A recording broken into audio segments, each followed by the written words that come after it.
এই 2 কেজি মাছ দাও তো।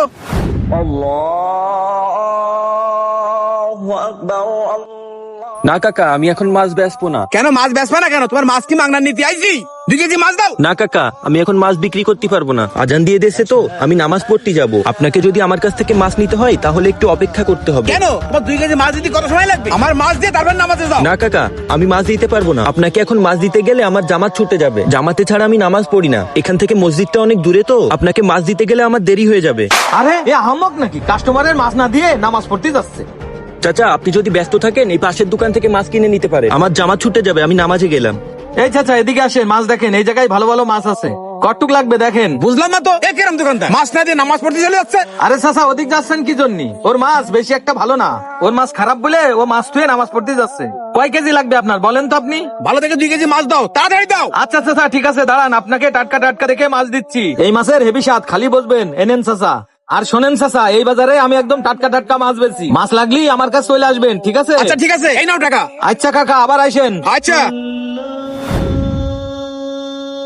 এই তোর কি বাজারে ব্যবসা করার ইচ্ছা আছে? তুই কাস্টমার ফেলাই তুই নামাজ পড়তে চলে গেলি কি জন্য? কেন তোমার পরে নামাজ পড়লি কি হইতো? তুমি কি একদম মাওলানা হয়ে পড়িছাও যে তোমার পরে জামাতে ছাড়া নামাজ হবে না?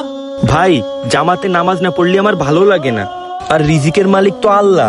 ওই কাস্টমার চলে গেছে মানে তো এইটা না যে আমি আর কাস্টমার পাবো না। মাছ তো আমি পরেও বিক্রি করতে পারবো, কিন্তু অক্ত চলে গেলে তো আমি সেই নামাজ জামাতে পড়তে পারবো না। আরে এই সময় হচ্ছে বেচা কিনা করার সময়, তা না করে তুই চলে গেছিস নামাজ পড়তে। দেখেছিস আমার সব বেচা কিনা শেষ, আর তোর তো সব পড়ে রয়েছে, এগুলো কখন বেচবিনি? সমস্যা নেই ভাই, আল্লাহ ভরসা।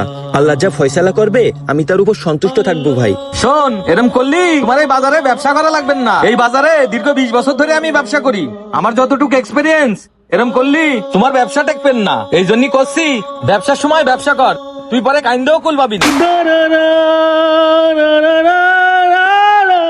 আঙ্কেল চিংড়ি মাছ কত করে? বাবা, চিংড়ি মাছ 900 টাকা কেজি। আঙ্কেল একটা কথা বলতাম, আমার মা অসুস্থ তো চিংড়ি মাছ খাতে চাইছে, আমার কাছে এই 100 টাকাটাই আছে, এই 100 টাকায় চিংড়ি মাছ হবে নাকি? তোমার আম্মু অসুস্থ? আচ্ছা ঠিক আছে, সমস্যা নেই, তোমার টাকা দেওয়া লাগবে না, আমি তোমারে ফ্রিতেই মাছ দিচ্ছি।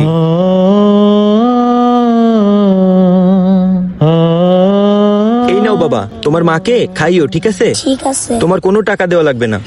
উনি দাতা হাতিম তাই হয়ে পড়েছে, মানুষটা মাগনা মাছ বিলোচ্ছে। আচ্ছা আঙ্কেল, আপনাকে অনেক ধন্যবাদ। আমার আম্মু দেখলে খুব খুশি হবেন, আর আপনার জন্যও দোয়া করবেন। আচ্ছা, মাছ লাগলে আবার আইসো, সাবধানে যাও। শোন, তোর ব্যবসা করা লাগবে না, মাছগুলো মাগনা বিলো, আর এই জায়গায় শুয়ে থাক। আমার মাছ সব বেচা শেষ, আমি চলে যাচ্ছি। শোন, তোর এই মাছ বেচে বাড়ি যেতে হবে না, আমার মাছ বেচা শেষ, আমি চলে গেলাম, তুই থাক, ব্যবসা করতে আইস।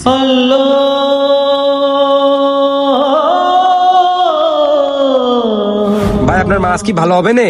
জি ভাই, ভালো টাটকা টাটকা মাছ আছে। ও আচ্ছা, এখানে কত কেজি মাছ আছে? ভাই এখানে টোটাল 30 কেজি মাছ আছে। তা ভাই কতটুকু লাগবে আপনার বলেন? সবটুকুই দিয়ে দাও, আমার বাসায় কালকে বিয়ের অনুষ্ঠান তো, এই সবগুলোই লাগবে না।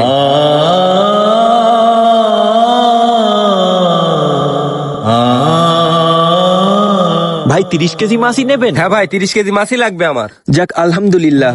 আচ্ছা তাহলে আমি মাছগুলো প্যাকেট করতেছি, আপনার যদি কাজ থাকে আপনি করে আসতে পারেন। আচ্ছা ঠিক আছে, আপনারা দুজন মাছগুলো প্যাকেট করতে লাগেন, আমি একটু কাজটা সেরে আসছি। আচ্ছা ভাই, ও চাচা প্যাকেট করো। আলহামদুলিল্লাহ, দেখিস চাচা, রিজিকের মালিক আল্লাহ, সেই উত্তম পরিকল্পনাকারী। এই আব্বাস এদিক আয়। হ্যাঁ কুদ্দুস ভাই বলেন। তুই কোন যাচ্ছিস এখন আবার? ভাই ওই আসরের আজান দিছে তো, তাই নামাজ পড়তে যাচ্ছি। তুই আবার ওই মাছ বেচা বাদ দিয়ে তুই আবার নামাজ পড়তে যাচ্ছিস? শোন, তোর একটা কথা কই শোন, তুই একটা কোনো মসজিদ দেখে ওই মসজিদই মুয়াজ্জিমে চাকরি নে, মানে আজান দিবি আর নামাজ পড়বি, তোর ওই ব্যবসা ট্যাবসা করা লাগবে না, ঠিক আছে? কেন কুদ্দুস ভাই আপনি এই কথা করছেন কেন? কেন তোরে কি কব, তুই আবারও ওই মাছ বেচা বাদ দিয়ে তুই এই যে নামাজ পড়তে যাচ্ছিস, তোর ওই মাছ থাকবে, পয়সা যাবে না সব? ভাই মাছ তো সব বেঁচে ফেলাইছি, আর আজকে মাছ বেঁচে আমার ভালো লাভও হয়েছে। এই তুই আমার সাথে মিথ্যা কথা করছিস কেন? এই যে তুই নামাজ পড়িস আবার আমার সাথে মিথ্যা কথা করছিস, তোর মাছ বিক্রি হয়েছে কখন রে? আমি কেবল আসার সময় দেখে আসলাম তোর মাছ সব রয়েছে। ভাই সবই আল্লাহর রহমত, আর রিজিকের মালিক তো আল্লাহ। আল্লাহ যদি চাই সবই সম্ভব। এক কাস্টমার আইসে বিয়ে বাড়ির জন্য সব মাছ কিনে নিয়ে গেছে। কি করছিস? কে বলে দেখে আসলাম এতগুলো মাছ এক চান্সে সব বেঁচে ফেলাইছিস? ভাই দিয়ার মালিক তো আল্লাহ, আমরা শুধু চেষ্টা করতে পারি। আমার রিজিকে আমার নসিবে যতটুকু আছে ততটুকু আমার কাছে পৌঁছাবেই।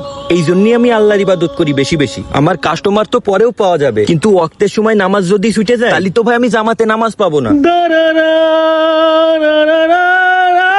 শুধু ব্যবসা করলেই তো হবে না, আখিরাতও তো কামাতে হবে। আল্লাহ যদি আমাদের সাথে থাকে তাহলে আমাদের সবই হবে। আমি তো তাহলে দুই দিকেই লস করে ফেলালাম, দুনিয়াও হইলো না আমার, আখিরাতও হইলো না। তুই নামাজও পড়িস আবার ব্যবসাও করিস, তুই তো তাহলে ঠিক কাজ করিস। আমি এতদিন তো ভুল কাজ করে আসলাম, আমার অনেক লস হয়ে গেল।